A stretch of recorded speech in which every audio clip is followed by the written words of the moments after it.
Well, hello there. Welcome once more to Conchua's Kitchen. And if this is your first time stopping by, I'd like to say a very warm welcome to you.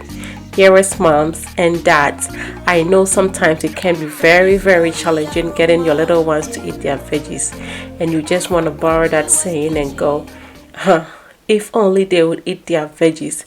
I am with you. My kids are just as difficult to feed their vegetables, but I discovered a way to hide vegetables in their soup, and this light soup recipe is going to do just that. I know you are going to like it and your kids will not be the wiser. So here are my ingredients. I have some anise as well as some star anise. This is going to be goat light soup, so I have my goat meat here. And for the veggies, yes, I have an array of them. So right here is my pepper. This is very hot, so one is plenty. I also have my onions, one red bell pepper, some ginger, carrots, one zucchini squash, and some tomatoes. So the zucchini squash and the carrots are actually trying to replace garden eggs, which is very hard to find here. If you have garden eggs and you still want to introduce some more vegetables into your soup, you can do a little bit less of your garden eggs and add little bits of other vegetables as well, or just stick to this recipe. Your kids will not be the wiser. So all these ingredients were pre-washed. I'm just going to cut them up and then I'll cook them. So in goes my onions, my carrots now. I'm going to add my squash, tomatoes, and my bell pepper. I'm going to cut up and add to it. Just try to remove the seeds, and in it goes as well. This bell pepper is going to bring a little bit of color to your soup, so it's going to enhance the color of it. Where you would have used tomato paste to achieve, you could just use your red bell pepper, and it's also going to bring a little bit of sweetness, not overly sweet, but something that you will enjoy. I've added some water to my vegetables. Now I'm going to cover and bring it to a boil.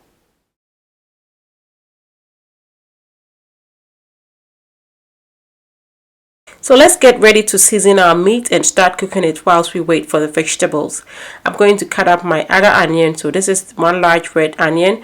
Just cut it up and then I'm going to blend it together with my spices.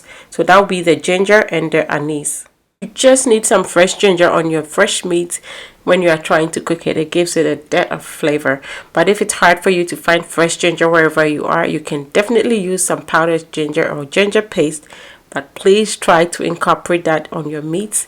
It's just unbelievably good. Ginger makes everything good. Add my anise in here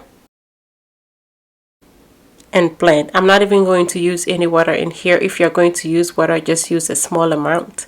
The star anise I've put on my meat, and to that I'm going to add some salt. 2 teaspoons in here because I like to make sure that my meat is very well seasoned before cooking it.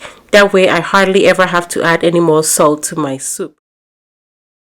Now I'm going to blend my onion and spices and pour over my meat. I'm also going to rinse my blender out. Add that water in here because you need a little bit of water to help your meat cook through. Stir to make sure that your marinade really covers all parts of your meat because you want this to turn out very good when it's cooked. And yes, this goat meat is just straight from the butcher and it has all parts in here, so you can imagine how delicious this soup is going to be. Cover and bring that to a boil. I'm going to cook this on medium heat for about 30 minutes using just that little amount of moisture, but remember the goat meat is going to render off its own juices and it's going to cook in there as well. So our vegetables are cooked now and I'm bringing it off the fire. Checking on my meat now. As you can see, it has a lot of juices here. I told you the goat meat is definitely going to pull some juices as well. This soup has organ meat as well, and organ meat actually pulls out a lot of juices also. I'm just trying to stir, making sure that nothing is sticking to the bottom of my pan, which can happen. So our meat has cooked for only 20 minutes at this point. I'm going to give it another 20 minutes before I add my blended vegetables to it. So I've covered, let it cook. Shifting my focus back onto my vegetables, it has cooled off slightly.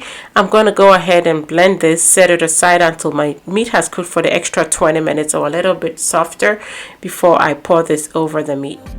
Delicious, yeah, delicious, delicious, yeah, delicious, delicious, delicious.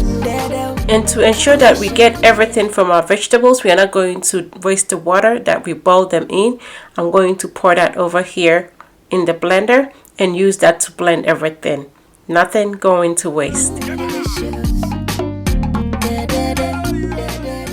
So my extra 20 minutes is up. I'm checking on my meat. I think it is good enough. You can see that the moisture has really reduced considerably. I'm going to add my blended vegetables in here now. Just look at that rich color. This is going to be so good, trust me.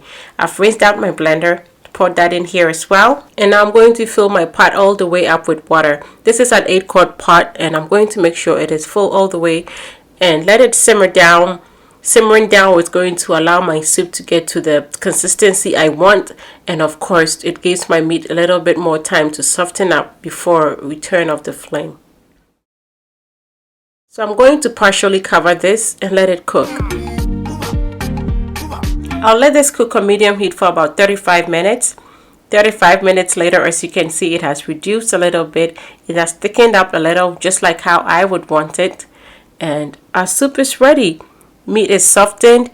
If you want your meat any softer, you might want to continue cooking it a little bit or cook your meat a little bit more before you add your veggies. The star anise has done a great job in infusing flavor and aroma into my soup.